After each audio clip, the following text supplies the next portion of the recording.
This is Jack. While flying a plane, he actually tied a rope to the control stick, stood up and climbed out, risking a fall from a height of 10,000 meters. He stepped onto the wing with his left foot, a parachute strapped to his back, eyes locked on the landing spot ahead. He was tense and didn't dare relax. But suddenly, the rope tied to the control stick came loose. The plane started shaking left and right uncontrollably. Jack had already reached the far end of the wing. He used every ounce of strength to pull himself out of the cockpit. The plane, now out of control, spun wildly in the air. He had no grip or balance. As it dropped rapidly, Jack focused, pulled out a dagger hidden in his sleeve, and stabbed into the plane to try and hold on. The blade was sharp, but the damage was minimal. Growing anxious, he pressed harder until he hit a bone inside the plane and finally broke free. He had escaped the crashing plane, but now he was free falling through the sky, unable to control his body, just spinning with the wind. He tried to deploy the parachute. After several desperate attempts, his panicked left hand finally found the chest strap and he pulled it. The parachute opened. Jack was ecstatic, laughing out loud in relief. The process had been terrifying, but the outcome seemed good. That is, until he realized the parachute had opened too early. He was descending rapidly and just a step away from crashing into a cliff. He nearly fell off. When he regained consciousness,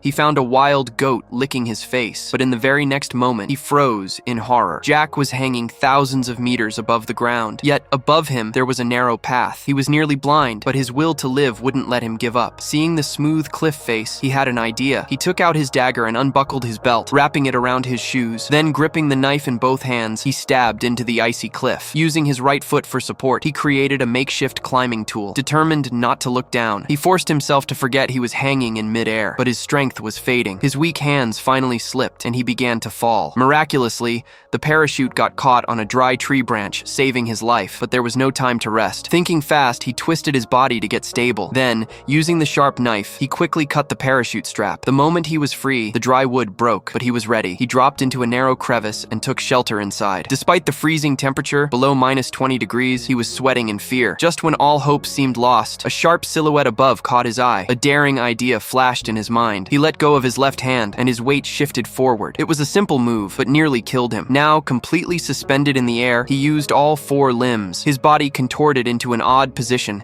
inching slowly upwards. After a long and painful climb, he reached a rocky ledge, but just as he started to feel relief, his foot slipped, cracked by the blood and pain. He nearly fell again. In this life or death moment, Jack pushed forward, using both legs. Like a mountain goat, he climbed between the cliff walls. Finally, he reached the top edge of the cliff, and this time, he refused to let go.